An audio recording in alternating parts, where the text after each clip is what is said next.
नमस्कार दोस्तों, मैं प्रियंका जगवा और आज एक बार फिर से मेरा उत्तराखंड देवभूमि, मेरी जन्मभूमि, मेरी मातृभूमि की पावन माटी में आप सभी को मेरा यूट्यूब चैनल प्रिया माहिदा टेम्पल ट्रैक्स में स्वागत है। उम्मीद है आप सभी लोग राजी खुशी होला। जिस समय से मैं आप लोगों को मंदिर के दर्शन नहीं करा पा रही, इसलिए सर्वप्रथम मैं आप सबसे क्षमा प्रार्थी हूँ। लेकिन आज फिर काफी समय बाद बहुत सुंदर अवसर आया और मैं आज फिर एक से एक नई मंदिर की श्रृंखला की तरफ जोड़ते हुए आप लोगों को मैं ले चलूंगी महर्षि अगस्त्य की तपस्थली की तरफ, जो कि रुद्रप्रयाग से करीबन 20 किलोमीटर की दूरी पे स्थित है। और महर्षि अगस्त्य की तपस्थली होने के कारण ये स्थान अगस्त्य मुनि नाम से प्रसिद्ध है। तो आप लोगों को मैं आज कराऊंगी महर्षि अगस्त्य के मुनि के दर्शन, और इस विषय में मुझे थोड़ी बहुत जो कुछ जानकारी है वो मैं आप लोगों से साझा करना चाहूंगी। अब हम हो चुके हैं महर्षि अगस्त्य की तपस्थली जाने के लिए तैयार, और रास्ते में जो कुछ भी प्राकृतिक सौंदर्य दिखेगा मैं आप लोगों को वीडियो के माध्यम से दिखाऊंगी। तो चलो चलते हैं महर्षि अगस्त्य के आश्रम में। उससे पहले अगर आप लोगों ने अभी तक हमारे चैनल को सब्सक्राइब नहीं किया तो फटाफट सब्सक्राइब करें, लाइक करें और अधिक से अधिक कमेंट शेयर करें।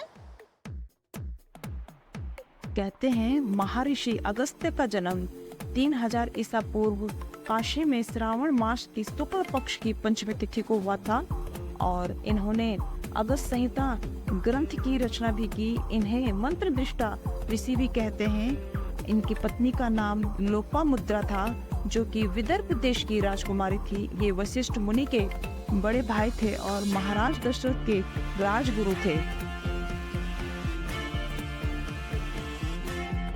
इन्हें सप्त ऋषियों में से एक माना जाता है। अगस्त्य के बारे में कहा जाता है कि एक बार इन्होंने अपनी मंत्र शक्ति से समुद्र का समूचा जल पी लिया था, विंध्याचल पर्वत को झुका दिया था और मणिमती नगरी के इलवल तथा वातापी नामक दुष्ट दैत्यों की शक्ति को नष्ट कर दिया था।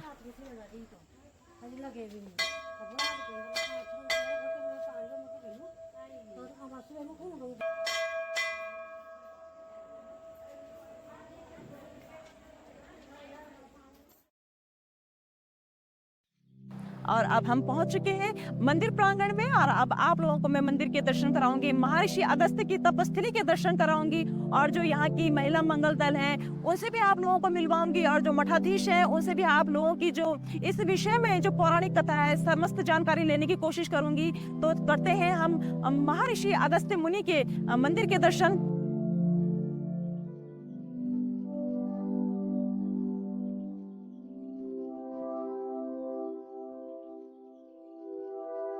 महर्षि अगस्त्य का पुराना मंदिर दक्षिण भारतीय शैली में बना था, जिसका बाद में पुनरुद्धार किया गया। इस मंदिर में महर्षि अगस्त्य के शिष्य भोगाजीत एवं उनके इष्ट देव अगस्त्येश्वर जी भी विराजमान हैं। और महर्षि अगस्त्य दक्षिण की ओर जाने से पहले, जहां से वो कभी वापस नहीं आए, उत्तर भारत में देवभूमि उत्तराखंड की यात्रा पर आए थे। यहाँ पर उन्होंने सूर्य भगवान की उपासना की और कई स्थानीय राजा महर्षि के शिष्य बन गए, जिनमें भोगाजीत, कर्माजीत एवं शील आदि शामिल थे।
दोस्तों, जैसे आप लोग देख रहे होंगे कि किस प्रकार से सभी महिलाएं यहाँ पे मंदिर की कल यहाँ पूर्णिमा के लिए पूर्णिमा है तो उसका कीर्तन होगा, तो सभी महिलाएं यहाँ पे सफाई करने के लिए लगी हैं। और हर महीने यहाँ कीर्तन होता है, हर प्रत्येक मंगलवार को इस मंदिर में कीर्तन होता है। अगस्त्य मंदिर प्रत्येक संक्रांति को भी और प्रत्येक तीज त्योहार पे भी यहाँ कीर्तन होता है। सावन के महीने में प्रत्येक सोमवार और प्रत्येक मंगलवार को यहाँ कीर्तन होता है। ये सारी अगस्त्य मंडली है और बहुत ही धार्मिक लोग हैं। यहाँ की कीर्तन मंडली के अध्यक्ष हैं और सभी महिलाएं जितनी भी बुजुर्गगण हैं और हमारे साथ वाली भी जितनी महिलाएं हैं बहुत प्रेम और बहुत स्नेह के साथ, विश्वास के साथ, आस्था के साथ यहाँ कीर्तन करते हैं, भजन करते हैं और ऋषि अगस्त्य का गुणगान करते हैं। और आपको भी कभी भी समय लगे तो आप इस मंदिर में जरूर आना। तपस्थली में यहाँ केदारनाथ में जाने वाले श्रद्धालु भी यहाँ पे दर्शन करने के लिए सारी बस यहाँ पे रुकती हैं और दर्शन के लिए भक्त यहाँ पे पूरे आते हैं। अगस्त ऋषि की तपस्थली ये बहुत धार्मिक तपस्थली है, ये उनका प्राचीन मंदिर है। यहाँ पर हर श्रद्धालु यहाँ पे मत्था टेक के जाते हैं और उनका आशीर्वाद लेके ही अपने घरों को जाते हैं।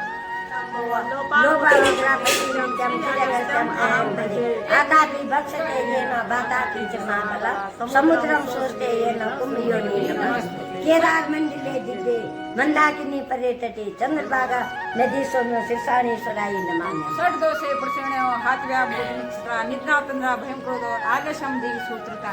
प्रवचनों के द्वारा यहाँ पे मंदिर की पूजा अर्चना की जाती है। सुबह शाम यहाँ पे भोग लगाया जाता है और अगस्त ऋषि की आरती सुबह शाम भोग दिन में यहाँ पे जितने भी यात्री तीर्थ स्थान में जाते हैं तो अगस्त ऋषि का भोग ग्रहण करके जाते हैं सारे लोग। पहले यहाँ पे मत्था टेक के ही उनका आशीर्वाद लेते हुए आगे केदारनाथ की यात्रा में जाते हैं सभी लोग। मंदिर है ये जो है त्रेता युग में जो है राम भगवान ने जब रावण का वध किया था उसके बाद जो है राम भगवान ब्रह्म हत्या दोष से निवारण के लिए सतुपति राम मिश्रा की स्थापना करने के बाद फिर अगस्त्य जी के पास जाते हैं ना कि मुझे उत्तराखंड में जाना आतापी वातापी होता है जो कि रावण ने जो है कि वहाँ पे स्थापित किया हुआ है उनका वध करने के लिए। तो फिर अगस्त्य जी ने कहा कि क्या ऐसा है कि भगवान आपको जो मैंने अस्त्र शस्त्र दिए थे आदित्य स्नोत रावण के वध के लिए वो तो जो है कि उसी समय क्षीण हो गए। अब मुझे जो है स्वयं जानना है। एक तथ्य तो ये है कि अगस्त्य जी का उत्तर भारत आने का। दूसरा तथ्य है कि नारद मुनि के कहने पर विंध्याचल पर्वत एक दफे जो है कि नारद मुनि जी जाते हैं विंध्याचल पर्वत जो है कि इतना उड़ जाता है कि सूर्य से लेकर महादेव गद्द को अवरुद्ध कर देते हो। तो सभी देश लोगों का आग्रह करने पर वो फिर जो है कि नारद भगवान विष्णु के पास जाते हैं कि आप पालनहार हो, आप इसको करें कृपा करेंगे क्योंकि आपका वो शिष्य है। तो अगस्त्य जी ने कहा कि ठीक है क्या कुछ समय के लिए मैं झुका सकता हूँ, अगर झुक जाए तो चौथे वस्तु हूँ न मैं गुरु होने के नाते जो है शिष्य पे जो है क्रोध कर सकता हूँ न मैं देवताओं का कहना भी नहीं टाल सकता हूँ। तो इसलिए जो है कि मुझे जो है कि दोनों का मान रखना। तो अगस्त्य जी जैसे ही जो है विंध्याचल जी के पास आए वो दंडवत प्रणाम के लिए झुक गए। अगस्त्य जी ने कहा कि विंध्याचल मुझे उत्तर भारत की यात्रा करनी है, मुझे दिन और रात चाहिए। तो उस समय से जो है कि अगस्त्य जी जो है कि दोबारा वापस गए नहीं। तो इसलिए जो है विंध्याचल आता भी वाता भी। दूसरा तथ्य ये था कि आता भी वाता भी सूक्ष्म रूप धारण करके पेट में उसके पेट फाड़े से बाहर निकल रहा था। वैसे करने में दोनों मिलकर जो है खाते थे। तो उन्होंने जो है कि अगस्त्य जी में जब जा रहे थे यात्रा पे तो वृद्ध माता मिली। तो उन्होंने पूछा कि ऐसा क्यों थे, क्या कि ऐसा ऐसा है आज हमारे 5 साल की पोते की बारी है, उसके बाद जो है कि हमारा संपूर्ण वंश नष्ट हो जाएगा। उन्होंने कहा ऐसा माता जी आज के पूजा जो है कि मैं कर लूँगा, आप जो है कि ऐसा करो कि रो मत, आज के बाद ऐसा नहीं होगा। तो जैसे ही अगस्त्य जी गए तो उन्होंने जो है मंदिर में पूजा की, भोजन किया। तो अपने शिष्यों को मना किया था कि पहले मैं ठीक ठाक रहा हूँ तभी भोजन करेंगे। तो जैसे ही उनको आवास हुआ कि आता विशेष मेरे पेट में धारण करके घुस गया तो मैंने कमंडल से बस निकाली, पेट में मर दिया। आता भी को पेटी में बस निकल गया। वाता भी नहीं देखा ये बड़े चाव से खा रहा है, वो प्रहार के लिए दौड़े। तो वो प्रहार के लिए जैसे दौड़े तो उन्होंने अपनी ज्ञान से तलवार निकाली, उसका वध कर दिया। वध करने के बाद 9 दिन 9 रातों तक जितनी बूंदें जमीन पे गिरी उतने दर्द प्रकट होते गए। तो उन्होंने 9 दिन 9 रातों तक जो है कि युद्ध किया, वो थक गया। फिर उन्होंने जो है कि 7 कन्याओं को पैदा किया, जैसे कुकमांड को पोप से कुकमांडा को, ऐसे ही जो है चंद्र से चंद्रासेन, पीठ से पीठासेन, ऐसे ही को जो है 7 सेना को। और सर की जगह से एक बार जमीन पर पड़कर वीरभद्र को पैदा किया। तो इनको अनुमति दी कि इनका खून इकट्ठा करके अंतिम दफे पी जाने, तब जो है कि हो। तो ऐसा करते करते कई दिन हो गए, वो एक दैत भागने में सक्षम हो गया, जो कि बद्रीनाथ मंदिर के पीछे राम के पीछे छिपा। तो अगस्त्य जी बद्रीनारायण जी के पास गए, क्या प्रभु मुनि जो है कि दोनों से जो है विनती की थी कि मैं शिष्य का भी मान रखूँगा, आपका भी मान रखूँगा, क्योंकि मैं चौथी अवस्था मुझे वापस आना, तो मुझे इस दैत को छोड़ दो। तो फिर बद्रीनारायण जी कहते हैं कि शरण में आए भक्त को मैं निराश नहीं करता हूँ। फिर अगस्त्य जी बोले बिना संग ध्वनि की विष्णु पूजा अधूरी है, अगर बद्रीनाथ धाम में संत बनी होगी तो ये दैत्य जो है फिर प्रकट हो गए, कई ब्राह्मणों के वंश नष्ट कर देगा। फिर अगस्त्य जी बोले कि कह के हैं बद्रीनारायण जी कहते हैं कि ऐसा है कि पूरे विश्व में जो है बद्रीनाथ धाम में ही बिना संत ध्वनि के मेरी पूजा पूर्ण मानी जाएगी। फिर अगर से ये कहता मैं फिर क्या करूँ, फिर उस समय से जो है कि बद्रीनारायण जी कहते हैं कि आप मूर्ति रूप में समावेश हो जाओ। जब कलयुग देगा तो कलयुग में जो है ये दैत्य जो है आतंक मचाएगा, उस समय जो है आप वापस जाना हो। उस समय से जो है मूर्ति रूप में समावेश है।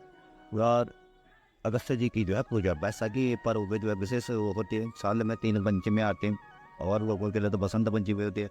चैत्र मास में जो है नाग पंचमी होती है और भाद्र मास में जो है ऋषि पंचमी होती है। इन 3 पंचमियों में विशेष पूजा अर्चना होती है और हवन इत्यादि होते रहते हैं। बाकी जो है कि यहाँ पे संक्रांति पे जो है कि पब्लिक लोग बाग जो है आते रहते हैं, अपना नया खेती का अनाज ये परंपरा है। तो अब हमने कर लिए हैं महर्षि अगस्त्य की तपस्थली के दर्शन और मंदिर प्रांगण भी मैंने आप लोगों को दिखाया और यहाँ की जो महिला मंगल दल हैं उनसे भी आप लोगों को मिलवाया, कितने वो धार्मिक लोग हैं और जो यहाँ की मठाधीश है उनके द्वारा जो महर्षि अगस्त्य के विषय में जो कुछ भी पौराणिक कथा जो भी जानकारी थी वो भी आप लोगों को मैंने सुनाई। तो मुझे उम्मीद है कि आप लोगों को हमारी वीडियो से जो इस विषय की जो कुछ भी जानकारी है संतुष्टि हुई होगी। तो दोस्तों इन्हीं शब्दों के साथ मैं आज की वीडियो को करती हूँ विराम। तो मिलते हैं हम नेक्स्ट वीडियो में, तब तक के लिए धन्यवाद।